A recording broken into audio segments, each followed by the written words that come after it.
Alright, how's it going, everybody? My name is Infamous Isaac, and I'm here with a video.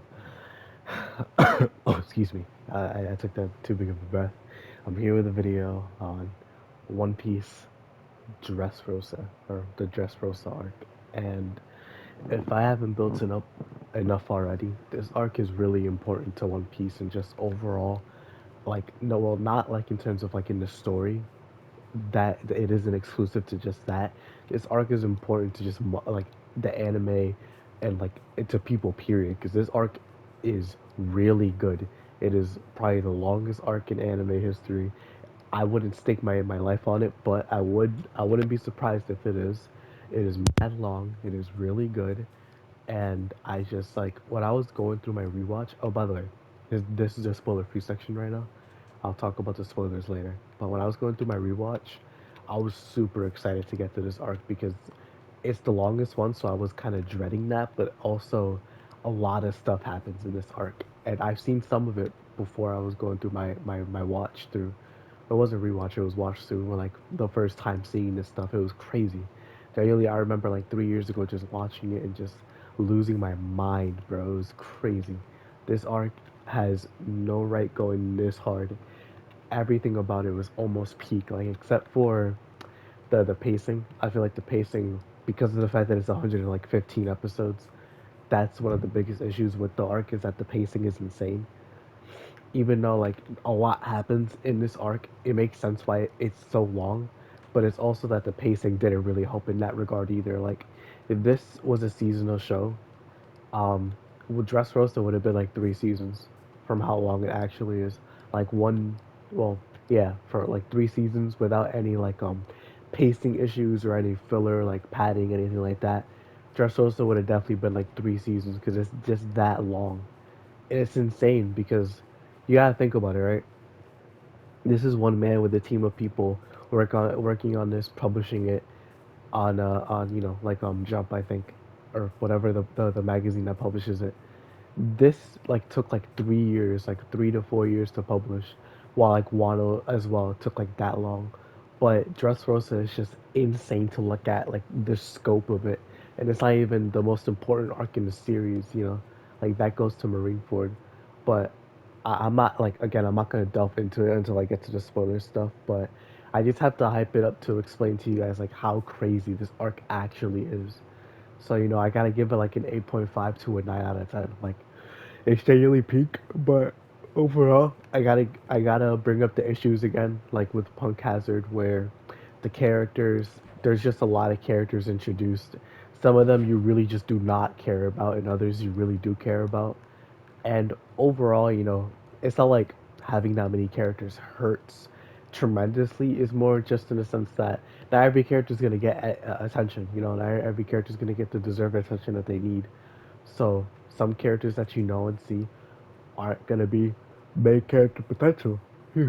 So you're not gonna know their entire backstory. You're just gonna know important parts, and it's just like, oh, okay, they're cool, but I don't really want to see them type stuff. And that's just how it is with this arc. Like you're gonna see a lot of characters. You're gonna see a lot of pacing issues. And it's just gonna be overall long. So if you're not a fan of that, then this arc isn't for you. But if you are a fan of One Piece, and if you are a fan of just the world and you're engaged, you're interested, and you want to see something better than Punk Hazard, then this arc is for you for sure. This arc improved the show and just set it apart on like a different scale. It's genuinely amazing. There's so much I can talk about, but I can't. Not until I get to the spoiler section. So, this arc, 8.5 to a 9 out of 10. Genuinely great. And it's not my favorite, I will tell you guys about it soon, but it's not my favorite. So just know that before I get into the spoiler section. But yeah, animation the best it's ever been up to that point. It gets better afterwards, but it's pretty good where it's at right now.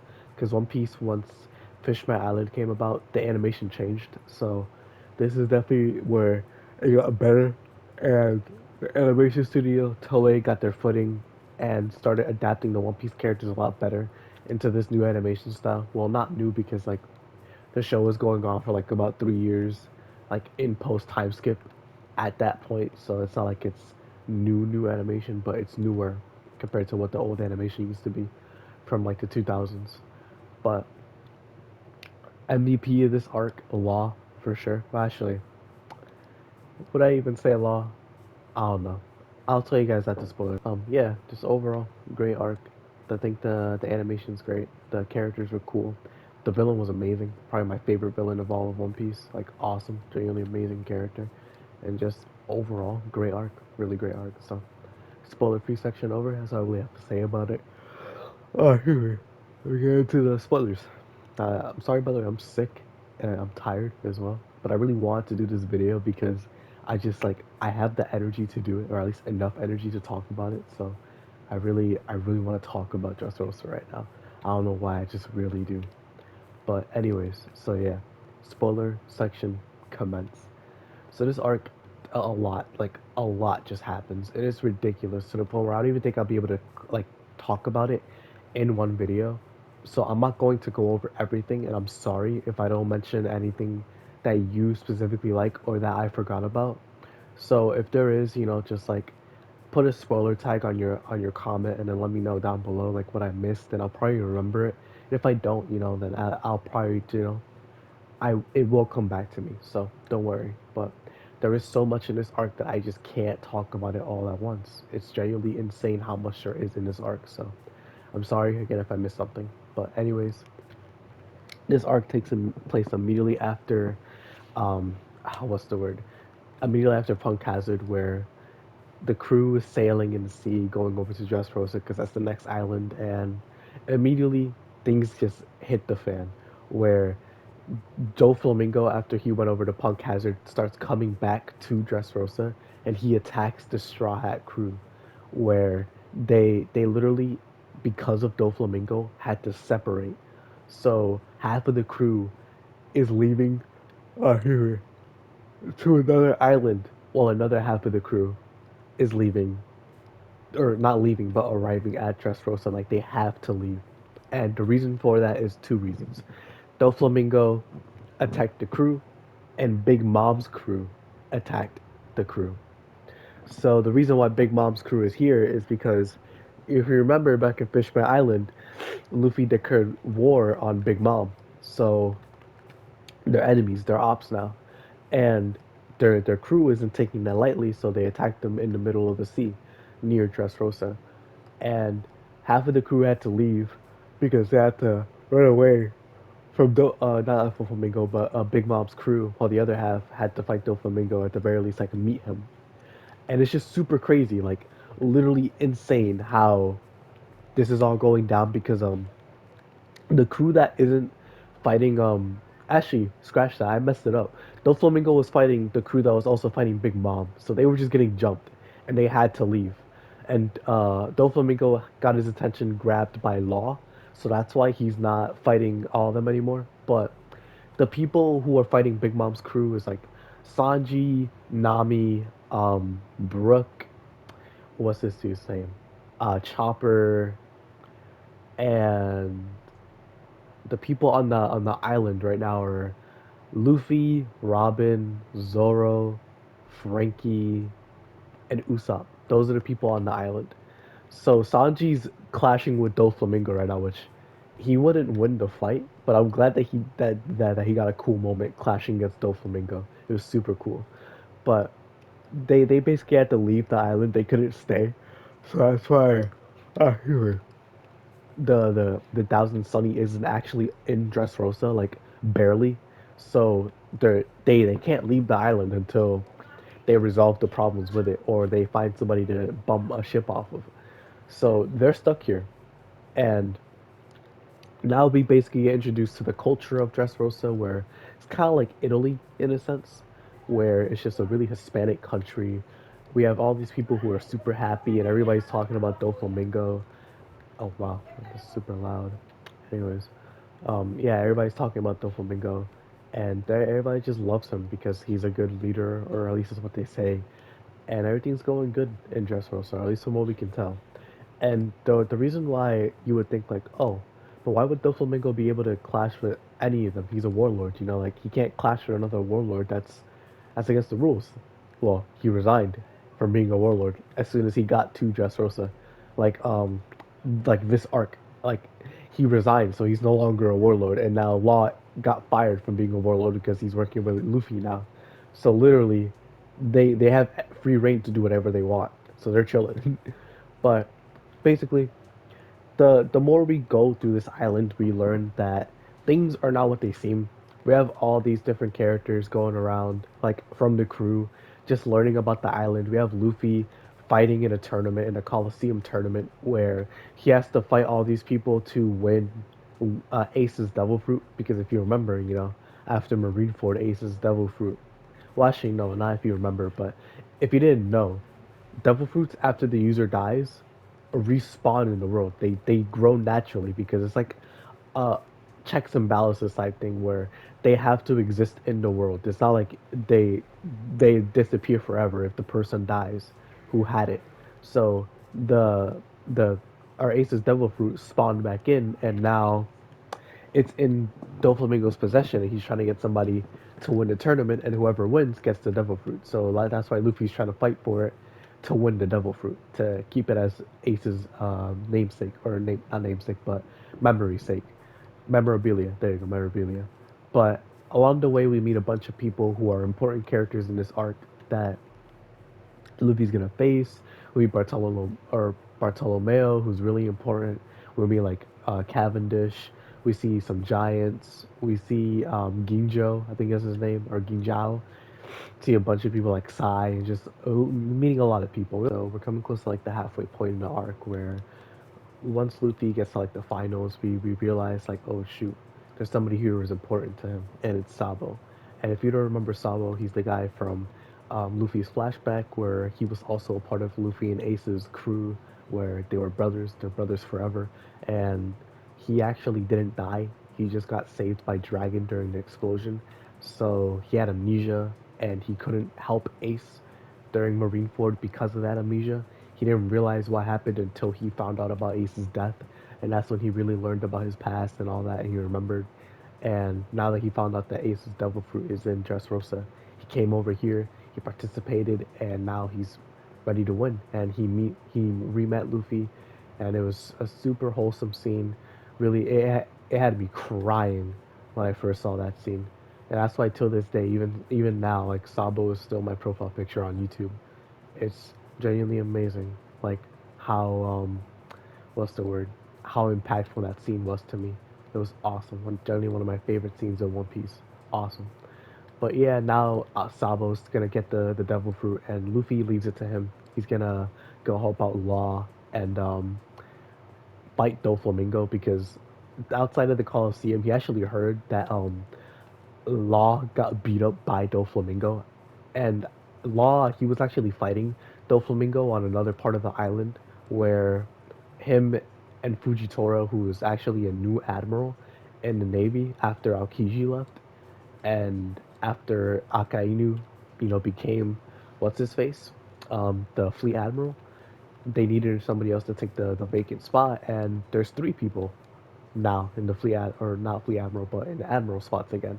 You have Aokiji, or not Aokiji, Fujitora, Green Bull, who you guys don't know about yet, but don't worry, Green Bull is important. And you have Kizaru, who is still there. He's still an admiral. And Law lost. He got completely cooked. And Fujitora's there basically helping from the government side.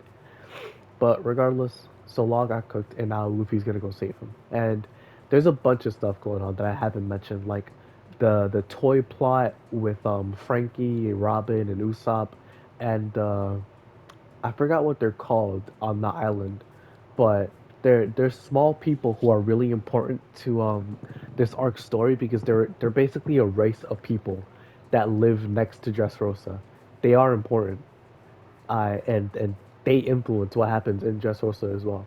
But Robin and Usopp go to that island and they learn more about the people in Dressrosa, about the flamingo, about how he really came to power, and just all that stuff.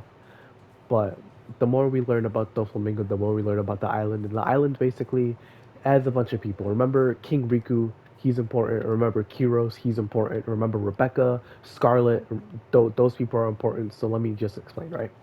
So Dressrosa, the lore for Dressrosa itself. So Doflamingo isn't a natural born leader. Like he wasn't actually born into being a leader or a king. So he's a celestial dragon, and the reason he overtook Dressrosa was because he wanted a kingdom for himself to be a king of, and for government purposes, so he could become a part of the government. And he, his family left the celestial dragons to live normal lives, and uh, Doflamingo didn't like that. He hated that. So he what's it called? He's basically like turned completely evil, just growing and despising his parents and his family, and wants to be a celestial dragon because he wants the power. And as a result of that, he came to Dressrosa, where King Riku was the leader, and he overthrew him. And Doflamingo basically just raided the island, overtook everybody, and took it like captive. And his crew has a bunch of people. You have like Virgo, you have Monet, you have Law, who I'll explain later. You have Corazon, which is his brother. You have all these people that are a part of his crew, and they're just beating up on Dressrosa. And not long after, he becomes king. He defeats everybody, and now he's a gamer. So he's been king of Dressrosa for like 10 years now, and that's why, what's it called? He's a part of the government. And the reason why people actually like Doflamingo is because he had one of his crew members brainwash people into thinking that he's a good leader. And also, it's been 10 years, so people forgot about that. They don't feel like they're oppressed. And the people who try to revolt against him get turned into toys. And that's where the toy subplot comes in, where the toys are actually people in like from Dressrosa. They're Dressrosa people, natives, and people who revolt get sent to the gulags, basically in the underground catacombs of Dressrosa, where they work and they work and they work. Their toys captive forever, and they literally just stay there forever. They don't leave, and they basically die as toys. People forget about the people who get turned into toys, so that's why they don't notice that people are missing because they think that they never existed, type stuff. So the reason we find out about all this is because we learn about Law's backstory, we learn about Doflamingo's backstory, or at least like what I've summarized so far. And now we're at the halfway point where Luffy and Doflamingo are fighting. And Doflamingo, after having his plans fall apart, sets a bird cage on Dressrosa. And it's crazy because this is where like the arc really gets put into motion. Because again, I haven't mentioned a lot of things. I'm gaming over a lot, so just know that. Like I haven't even mentioned like Usopp and Robin, how they were doing, and what's it called? All the other side characters. I haven't even mentioned Frankie, what he's getting up to. Like a lot of stuff is happening, and now there's a bounty system on every person's head, and Doflamingo just wants everybody on the island to go kill the Straw Hat crew and everybody who's associated with him, like to stop the bird cage from killing everybody. And the bird cage is basically like Doflamingo using string to have the cage close in little by little, trying to crush everybody in that cage. And there's no way of stopping it except like just delaying it or defeating Doflamingo. So that's why you either help the straw hats, or you help Doflamingo, and you cause him to stop the cage. But the man, he's losing it at this point. He's like, whatever, I'll just restart, get a new island, do whatever I want. You know, this is my future, and things are just getting crazy. Now characters are fighting everywhere. Sabo got the meta fruit or the flame fruit, and now he has Ace's devil fruit powers. Really cool. He has a partner named Koala who actually knows Robin because they were together for a while. It's just really cool. I love it a lot. But he's participating in all this. He's fighting people like uh I think Jesus Burgess, who's actually part of Blackbeard's crew, and he was there to also get Ace's double fruit and all that because Blackbeard's just BM. He's actually toxic. But regardless, everybody's fighting now. Literally everybody. But the main important fights are like Zoro's fight where he takes down a whole mountain. You have Sabo's fight, which I just personally like because I'm biased. You have Kiros versus Diamante, which I think is just really cool because like Diamante's a part of what's his dude's name? Doflamingo's crew. And Kiros is one of the main toys that we meet during the arc, and he's actually Rebecca's father and King Riku's like stepson, basically. And he was one of the people revolting against Doflamingo, but he lost his leg and he lost his arm fighting against him. It got turned into a toy, or excuse me, lost his leg, only his leg. And he's been fighting ever since, trying to revolt against Doflamingo, and he's just a freedom fighter basically. And he knows, he's Rebecca's father. He's just never mentioned it to her. But Rebecca herself is actually Scarlet and Kiros's daughter, King Riku's granddaughter, and she's trying to revolt against Doflamingo as well, but it's not working out. And she's just trying. She's just a 15-year-old girl who is trying to fight for her kingdom, but she doesn't know how, and it's just really difficult for her. And that's where Luffy comes in and helps her out. But Kiros versus Diamante, like a really good fight. It is just, it's closure for him. It's genuinely closure because Diamante is cracked. Like he's genuinely cracked. Even though he has a flag fruit, he's so cool. Like I love Diamante. But regardless, that fight was really cool. You have what's this dude's name? Frankie versus a baby Senor Pink, not Baby Five. That's a different person. And this fight was just so hard to watch because it hurt. Like it genuinely hurt emotionally. Because once you learn about Senor Pink's backstory, it just makes you feel so bad for him. Because his backstory is basically like he met this girl while in Doflamingo's crew, and she didn't know, or she doesn't want to be a part with or associated with pirates, so she didn't know because he didn't tell her. And once she find out, she got into a concussion, got into a major accident, and now she's um, in a vegetative state. And ever since then, he's been visiting her every single day. And the only reason that she can recognize him is because he wears a baby suit, like a baby attire. And that's the only reason she recognizes him is because of the fact that she wanted to have a baby with him. And every day he just visits her every single day. And that's why he's Senor Pink, because of his wife, or well, his girlfriend, who is in a vegetative state now. It's just super sad. And Frankie, being the man that he is, he respects Senor Pink as a wholehearted man, and they just fight, literally just fighting the entire time. And it was one of the coolest fights in Dressrosa. Like it was literally man versus man, no holds bar, whose ideal is better. But at the end of the day, they both respect each other. It's so cool. Like this is what Frankie is about. He is a man, but it comes down to it. He's a hard-boiled man. It's awesome. But besides that, we have Luffy and Law versus Doflamingo. I'm not mentioning a lot of the fights because there's just a lot to cover, and I don't have the time to cover them or the memory to remember them. But we have Luffy versus Doflamingo, and Law was there. He was helping take down one of Doflamingo's underlings. It was just a really cool fight because Law isn't there for the entire time. Also, Bellamy works for Doflamingo, by the way. If you don't remember, all the way back in Skypiea, we saw Doflamingo pull up on Bellamy. So Bellamy's here. Like he's in Dressrosa, and he's learned from Luffy, and he's realized like, oh shoot, man, like I respect you. And Doflamingo is actually beating him up, and Luffy intervenes, stopping Bellamy from dying and all that, and stopping Doflamingo from killing Law.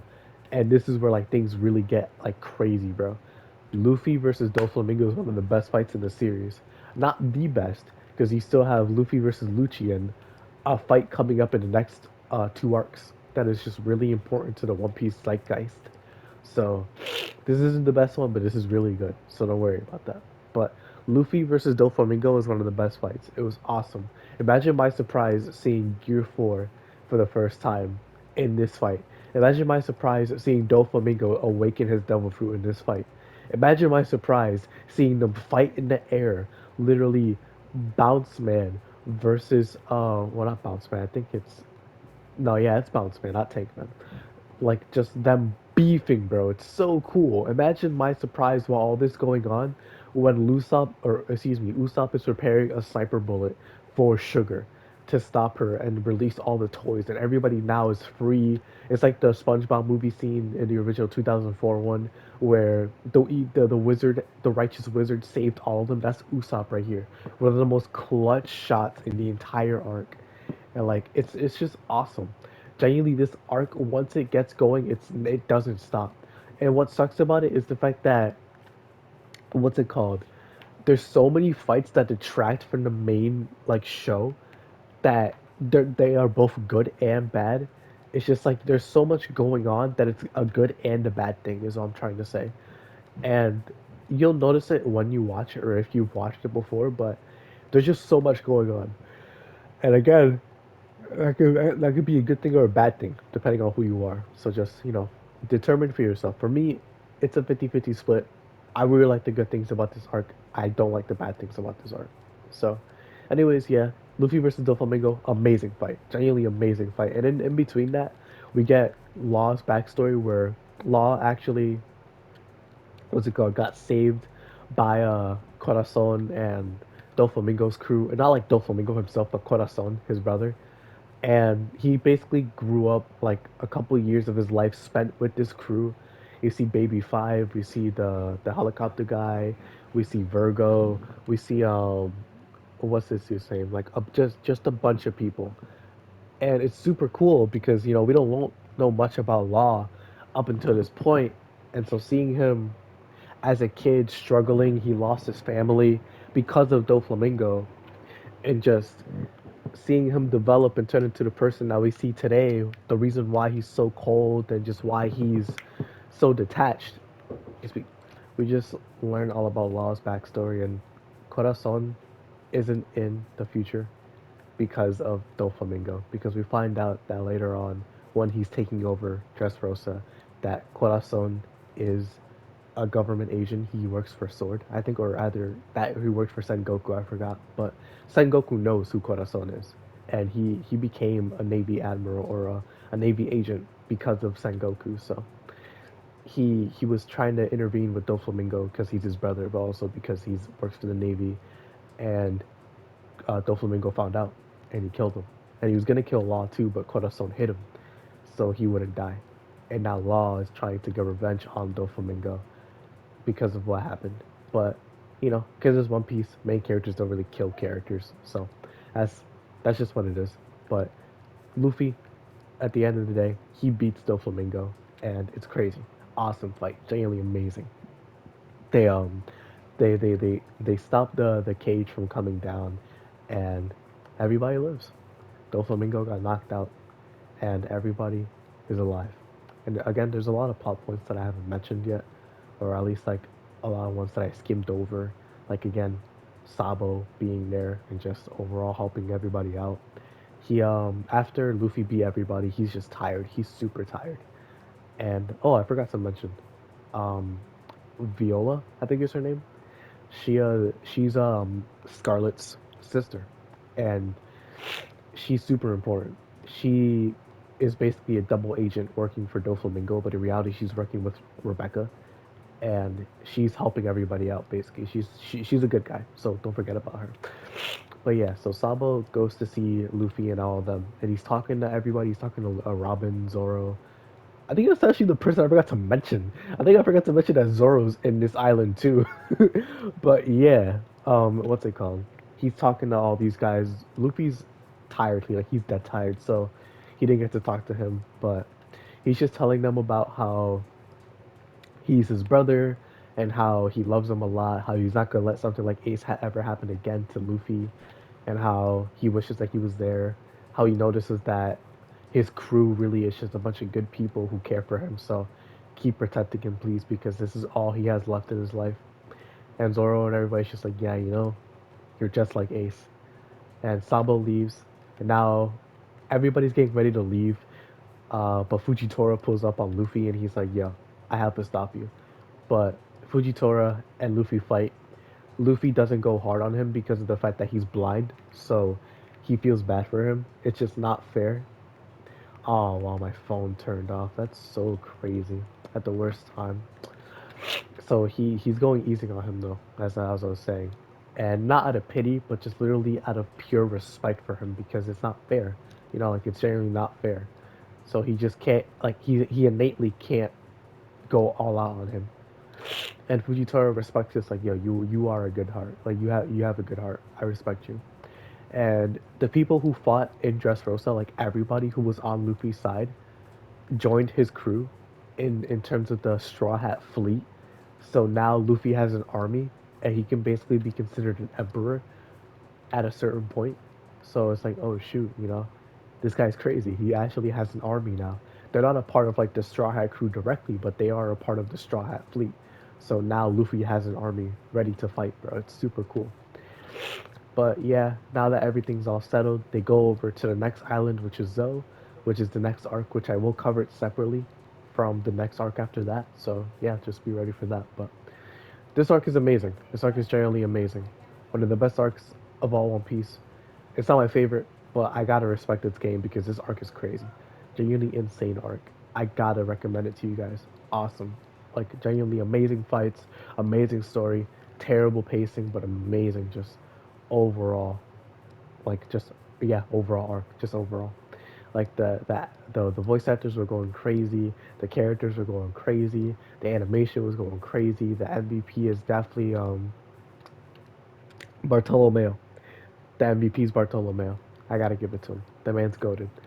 I didn't mention him much, but he's fire. And then this literally like deliberately, I had to trim down what I mentioned because A, there's just too much to remember, and B, I want you guys to go watch it yourselves. Like literally, this arc deserves to be watched by a lot of people in this world because it's that crazy. Like, if I were to tell people like, oh, why should you watch One Piece? Marineford and this arc are some of the biggest reasons why you should watch One Piece. It's just that insane, like how crazy this arc actually is. Awesome arc, genuinely awesome arc. But my favorite moments, shoot, man, it's hard to pinpoint because that this arc genuinely has that many. But you know, let me know what you guys believe is your favorite moment in all of Dressrosa. For me, it's probably seeing Sabo for the first time again, or for the first time, yeah, because that's a redundant statement. That moment genuinely brought me to tears. It was that moving. It was crazy. But yeah, that's gonna be it for me for now. Dressrosa, 9 out of 10. Amazing arc. I can't wait to talk about the next arc and then the one after that. After that, we only have like 3.5 arcs left. So we're really moving along. We're really getting the gravy train rolling. So hope you all enjoy. Thank y'all for watching. I'll see you all in the next video. Peace.